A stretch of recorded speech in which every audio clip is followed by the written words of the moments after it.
Good evening and welcome to another edition of Kim's Corner. I'm Kim Brown, your host, and today I have with me with Louis Shockley. Shockley. How you doing? Let me shake your hand. I'm good. So tell us what you know, Mr. Shockley, because you see him all around town. He's an advocate. He's always down City Hall. So tell me what's going on, because we haven't talked in a while. So we're gonna have a little chit chat today. Well, just trying to get ready. Just still trying to hold them accountable down at City Hall for the things that the residents of the city of Newark need. And right now it's all about the 2014 election, you know, all the machinations, everybody's moving around and, you know, trying to jocks for position. So I'm staying out of it. You know, my slogan is leadership matters, and I'm just focusing on the council. That's all, because I think we need a strong council to offset whoever the mayor is, to make sure there's a proper balance. So you're going to run for... I'm going to run at large. in 2014. In 2014. I also have Gail Cheneyfield-Jenkins running in the Central Ward, and Tom Wheeler running in the West Ward. Oh, so she's running Central Ward? Yes, she's running Central Ward. She's coming back home, because me and her are both Central Ward is born and raised. So with all the things going on in Central Ward, the new development, which is shoddy at best. Just the people are just constantly being left out of decision making and what they want in their community and what's best for the community. Okay, so it's a lot of people running now in 2000. Yep. There's a lot of people running in 2014, especially at large. I've heard about 12 people. Well, yeah, there's going to be I about... heard there's going to be like 12 people running already. It might be for 15 or 20. Yeah. But the difference is I'm already getting trying to set up 10 debates, because again, I just believe in debates. I believe that people have a right to ask questions of the moderators. We're going to have media people come and ask about an hour's worth of questions of the candidates and 2 hours direct questions from the public. None of the card stuff that normally goes on where they play with the cards or that question's too hard and stuff like that. As I just gave you the flyer. Yeah, I'm going to read this flyer. This North's Future 2014 and Beyond proudly presents a series of community forums, Leadership Matters in 2014. It's sponsored by you, Louis Shockley, Gail Cheneyfield, Carlotta Hall. She's running at large too in 2014. John Sharp James, which is the son. And Anton Wheeler. He's running. What is he running for? He's running in the West Ward. He's running in the West Ward. So the forums are going to be on Saturdays at St. Benedict's at 520 Martin Luther King Boulevard from 4 to 6 p.m. One Saturday per month. One Saturday a month. So July 13th, August 10th, September 14th, and I guess I'll be doing a PSA on this. September 14th, October 19th, November 16th, December 14th, January the 11th, and February the 8th. Okay, and all of those are going to be at St. Benedict's on Saturdays from 4 to 6 in the evening. Yep. So all of you guys are going to be there. All of us are going to be there. There's going to be special guests coming by, special dignitaries, elected officials. As you said about... I guess is Kim's Corner invited? Oh, sure. Can Kim's Corner tape? You can come and tape, sure. Okay. Because we're going to tape them, but I was going to say, right now what I'm trying to do is, like I said, I have the media people lined up to do questions, but what I'm doing now is trying to find moderators who can keep the flow going. You know what I'm saying? And I reached out to various pastors, you know, and I was just right here on your show want to invite you if you want to moderate one of the debates. Yeah. Because I plan to have, like I said, 2 at Symphony Hall, 2 at the PAC, 2 at Rutgers, 2 at Essex County College, and 2 at Benedict's. Because I'm looking for forums that hold 200 people or more. Okay. We have to stop. You want everybody to come out. We want everybody to come out. Yeah, I want everybody to come out. We want everybody to be a part of this. Because I just believe in debates. I wasn't happy with the presidential debates with Obama, with 4 debates. These are critical office positions that we're giving people, and they have a right to come before us. And we have an obligation to ask questions and then to hear them articulate what Newark's future is. Because so many times I hear people say, candidates say, oh, we need new jobs. Well, more jobs. Well, the question should be, well, how do you propose to provide those jobs? And we never get that. So I just want this thing to be wide open. So where do you see Newark's future, since you said that? Where do you see Newark's future? Well, I see Newark's future if we stick together. Too many times which is happening is when we grew up, you got 8 slices to a pie, but people don't want to share the slice. Everybody wants the whole pie. I remember cousins coming by, you got them 8, and if it was 16 of y'all, mom was cutting that pie again, cutting that slice again. And there's enough here for Newarkers to benefit. I mean, as you well know, you look at Broad Street. We're paving Broad Street again. This is the 5th time. I mean, my God. I mean, Lincoln Park needs to be paved. Every time I catch the 70 going up there, I feel like I'm passing a kidney stone, with all this stuff. Yeah, right on the side as you're going towards Clinton Avenue, Elizabeth Avenue. Right. Yeah. Clinton is paved, Broad is paved, Washington is paved, but you have this one little block by the park. Yeah, and right there. I know it is raggedy. It is. Yeah. It is. I mean, people are losing their tires, their engine blocks. I mean, in New Jersey Transit should be outraged because of the way their buses have to go over that. I mean, that's wear and tear on their equipment. So just things like that. The housing is a real big issue. Yeah, because you always talk about housing. What's going on? What's going on with the housing? Are they going to really get? I think the government wants to get out the housing business anyway. Well, they do, but the thing is, we have to put pressure on them. There is a need. You have people don't realize, the people who got devastated by Sandy down South Jersey way, they are actually trying to apply for housing and homes and apartments in places like Camden and Trenton and Newark and Montclair. Okay, because I mean their houses are destroyed. They're not going to get too much for it. Christie just came up with a $300 million buyout. That's not going to be half enough to replace all those homes that were lost down there.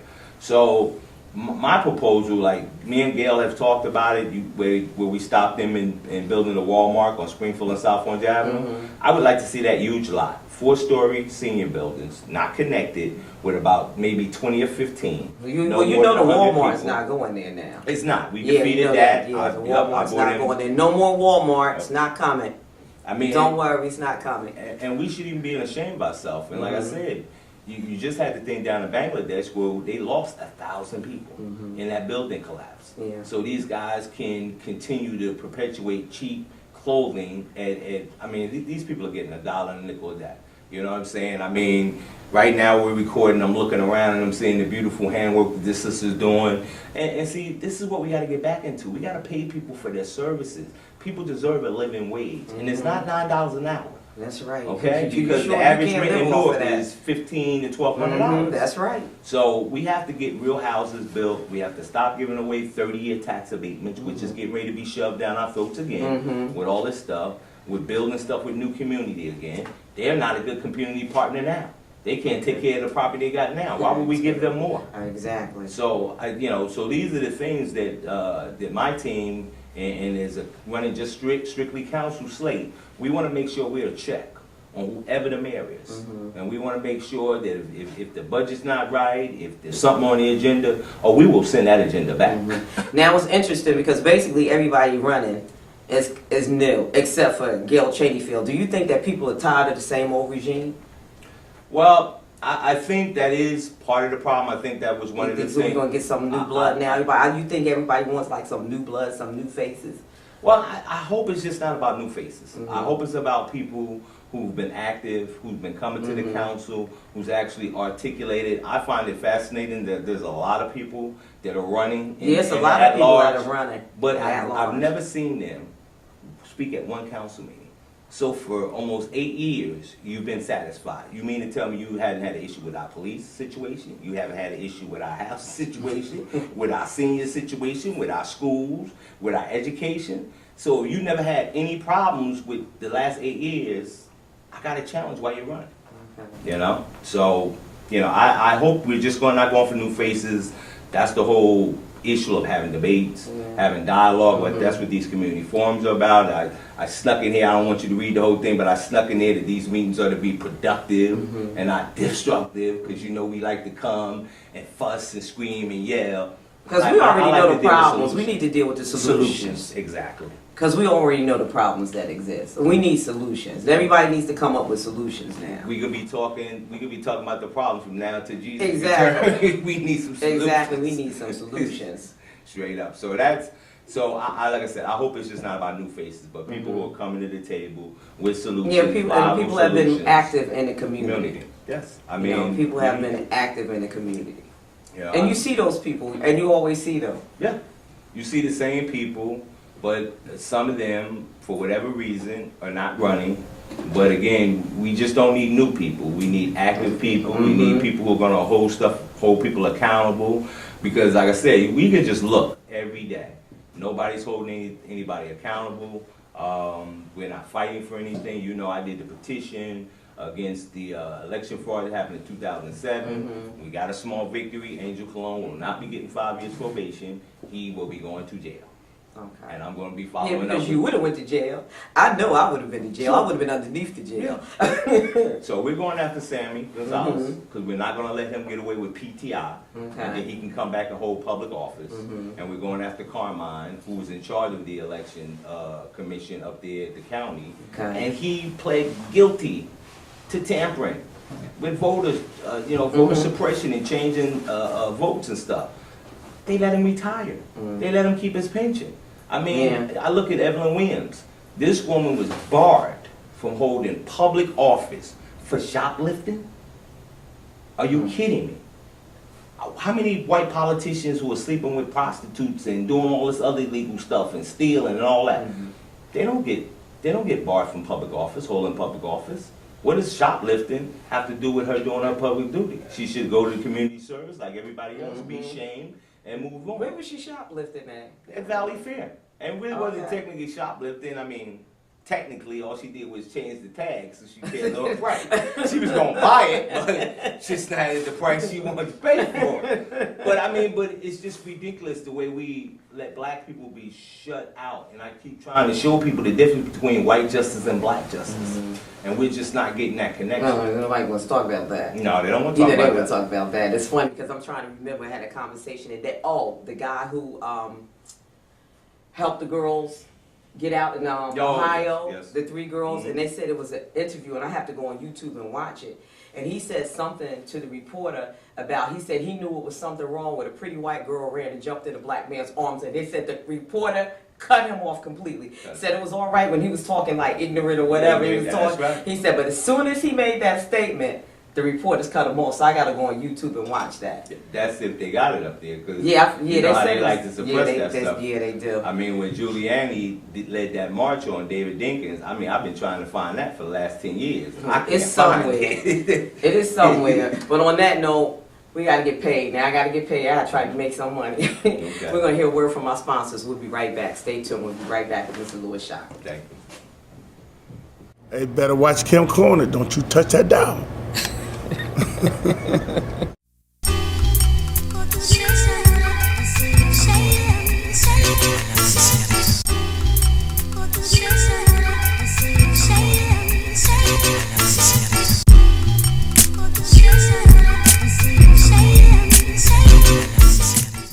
Growing up in these times, we as youth are so tired. What are you tired of? I'm tired of seeing rest in peace.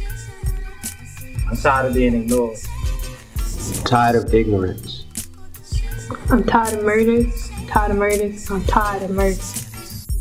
I'm tired of schools closing. Tired of the stereotypes.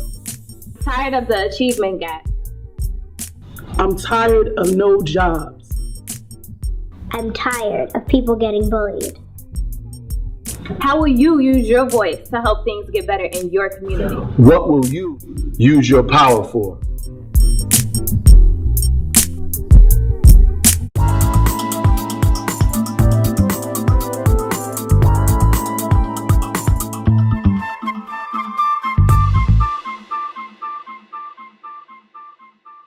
And welcome back, and I'm here with Mr. Louis Shockley.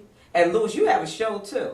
Yes, I do. You come on Channel 19 on Monday nights. At 9:30. Yeah, so you have to watch his show. And I know a lot of people, because they text me, they were like, what time is his show on? I have to text them back and let them know, is it on tonight? I'm like, yeah. So a lot of people do watch your show. Yeah. Because you give a lot of information. You're always down. I look for you guys. I look for you. Certain people I look for at the city council meetings. You know, and if they're missing, I'm like, what happened? Where are they? What's going on? Make sure they didn't know. If I'm not Make sure they ain't poison y'all. No, if I'm not there, it's mainly because the list was full and I couldn't get in on time to sign up. But that's only happened like maybe 5 times in the last 7 years. So, I know that you're an advocate all the time. You know, you're always down there advocating, but it's different when you become council person because then you have to legislate some things. So, what do you see? How do you see that balance? How are you going to offset that? Well, the balance is being a community activist is more so putting a spotlight on people's issues. There really isn't too much of a large leap in legislating. I worked at McCartney's law firm. I've been doing this a while, so I do know how to legislate. But again, like, it's just making and holding the council accountable. Like, you know, the law of the land in this city is if you work for the city of Newark, You're supposed to live in the city of Newark. And see, yes. These are things we're not enforcing, and there are only 4 criteria But why to aren't allow. they being enforced? Well, I brought that up to the council several times. You know, I like to do open requests. I like to do research because I was a researcher at McCartney's law firm. And the only 4 criteria, stipulations to allow you to work for the city of Newark and not live here is, 1, we can't find anybody to fill that position, which that's not happening in the city. We have too many intelligent folks here with college degrees, with law degrees and all that. The second one is the work is not physically here. If we have documents or something for you to work on, it may be in Livingston, in storage or something. So therefore, technically, you don't have to live in the city of Newark. The third one is for a health reason, okay? So if you got asthma or whatever, the whole East Coast is bad for you to be. You need to be in Colorado. You need to be in somewhere where it's dry climate. And then the fourth issue is, it's not really an issue because it's so obscure. Nobody ever uses it. But that's for the mayor to give somebody a waiver. But that waiver is supposed to be predicated upon some special expertise. And again, we have that expertise in the city of Newark.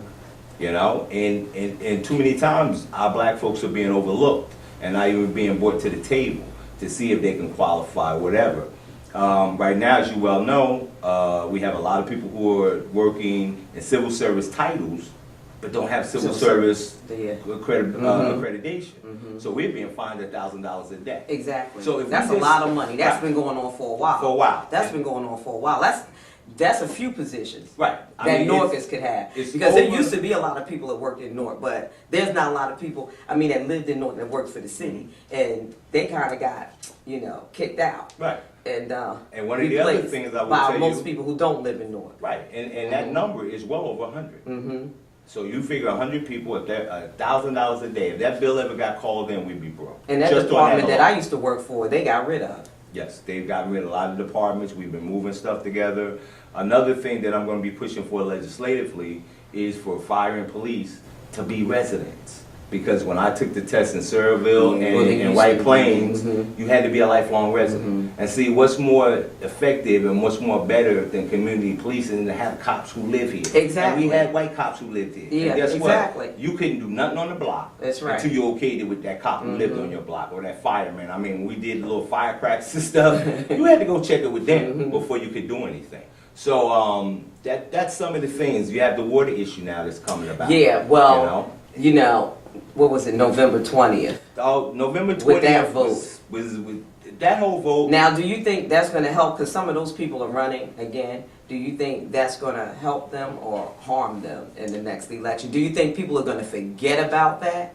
Well, I don't think they're going to forget. And Councilwoman Crump makes sure they won't forget because she brings it up. Yeah, she does bring it up, yeah. But see, again, the larger issue is Marasco, being the chief parliamentarian, knew he was involved in illegal action.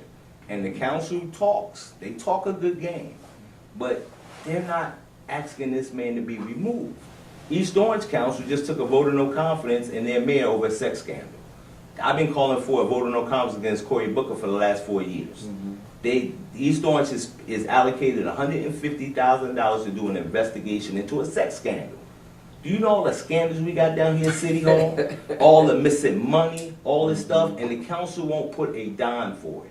We have 2 attorneys that are supposed to be the council's attorneys. I like to call them Jack Benny and Rochester because it's an older white man and it's a black guy, and they've been there forever. So why won't they put up the money for it, for the investigation? Why won't they? What's going on? I think it's a lack of political will, and they don't have the backbone to do it. Bob Marasco, Sharp tried to get rid of him, as you remember, and that was. And Marasco's been down there since We were probably kids. Yeah. You know, but they said it was because tenure. But see, this is not about tenure anymore. This is about your duty as a chief parliamentarian and acting and participating in an illegal action. They got a court agreement to agree that the mayor and the clerk were wrong. And all they have to do is put a resolution on the table, calling for him to resign. If he doesn't want to step down and resign voluntarily, then they need to take him to court. And guess what? We take his pension like they do black folks, and we take that money and we put it back in the city coffers.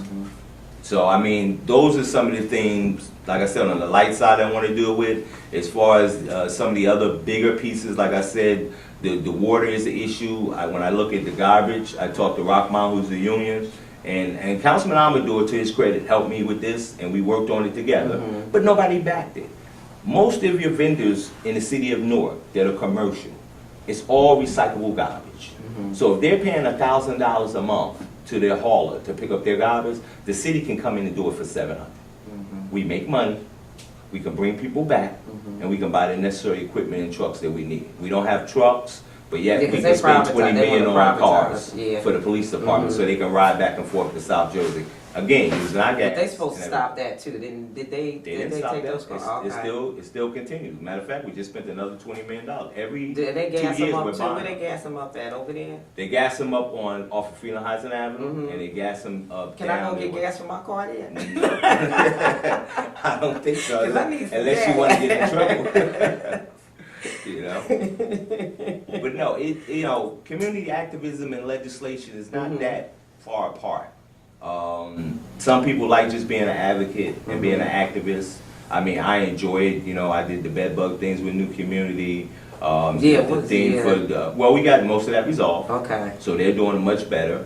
But again, we need to get these seniors out of these big high rises. Because God forbid if there's a Something fire, happens. we're going to lose a lot of seniors. They got problems with elevators. That's why I'm proposing 4-story senior buildings, 100 seniors per building, no more than that. And I would like to see a nice senior center in this city where seniors can go and listen to the 30s and 40s of big band music and the stuff that they grew up on. Yeah. You know, 'cause Yeah, they just give have them some nowhere more to go. activities. Yeah, because they really don't. They have nowhere to go. They don't. You know, and my mother, you know, God bless her. I mean, I would love to bring her back to Newark. She's in Rawway, but if I brought her back to Newark, I'd be in jail. Because there's no way I would let the Newark Housing Authority and NCC and some of these senior buildings do to my mother what I see them doing to other people's senior parents. I mean, 1 Court Street is fighting every day. I'm trying to get a program now instituted where we can actually get the life alert vans, and they're trying to work it out with me now, Senator Cody, because they have that program in white communities, and it costs nothing. And a lot of our seniors can't get to the pool court. If they fall, they're stuck there. If they don't happen to have this lucky enough to fall with their cell phone in their hand, how are they gonna get help? Exactly. They If should they have that a life cell alert. phone, exactly. They should have that life alert on them so they can just hit that button and somebody comes and helps them out. So those are the kind of things that I want to deal with. The school issues, God, we need another 2 shows to deal with the school issues alone. You know, with the selling of our property for little or nothing, and all the hedge fund charters that are coming here. Because I'm not against choice. I went to Benedict's. I went to Project Link, but we had Chad. Exactly. We had Queen of Angels. Exactly. You know what I'm saying? Exactly. We need to get good people from the community. We know about 15, 20 people out there who we know could run effective, homegrown school, charter schools in this city. Well, the state needs to go. The state needs to go. That's, you know, because who's graded their report card? It's awful. I've never seen anything like it before in my life. And I don't even mean to laugh, because actually it's like really laughable now, because they need to go. Yes. It's been 18 years of disaster. Of failure. I have never seen anything in my life. It's a mess. And the problem is the parents, because it was not enough parental involvement. No. Now, the state, you know, they couldn't run their own business. What made you think they could educate your kids? And I keep saying that, and I just want somebody to explain it to me like I'm 3 years old, because I don't get it. Well, again, And this has happened, and it's like you can't get them out. They need to go. but again, it goes back again They to need to leadership. go. I mean, what are we doing legislatively? What are we doing to push up on them? I mean, we passed all the CUSE Act qualifications. Exactly. Then what they did was they said, oh no, we're going to use the federal formula, which, by the way, we've never used. You have to. I think you have to change. You have to change the governor to get the school system back. Well, I don't see that happening. Yeah, you have to change the governor to get with school Senator system Bono, back. she is not going out there. She's got lackluster support. She's got a lot of Democrats who will be holding to the governor. We got Joe D in the county who's, you know, is touting this governor. We got other mayors and stuff that are siding with him. I mean, her and Corey just did an event today. I didn't know she was just running on gun control. Corey said absolutely nothing about the governor's stewardship of this state. Nothing. So you have people ducking and hiding and, you know, trying to triangulate their political positions. So, Well, Mr. Shockley, it was good. Don't forget about the forums. They're going to be on Saturdays. Saturday on. Every Saturday. No, one Saturday a month. One Saturday a month, that's right. Don't forget to watch his show Thank you. on Channel 19. Yep, Mondays at 9:30. Yep. Right? Thank you so much. And to the audience out there, just keep pushing in and watching Kim. And she does good work. And please support her in all her efforts because she's on the other side of Cablevision. I can't afford to go on that side. I mean, the sister branched out and she took a chance. So. Yeah, but it was a pleasure. Thank you. Always a pleasure. Always a pleasure. I want to thank you for watching Kim's Corner. I'll see you next time.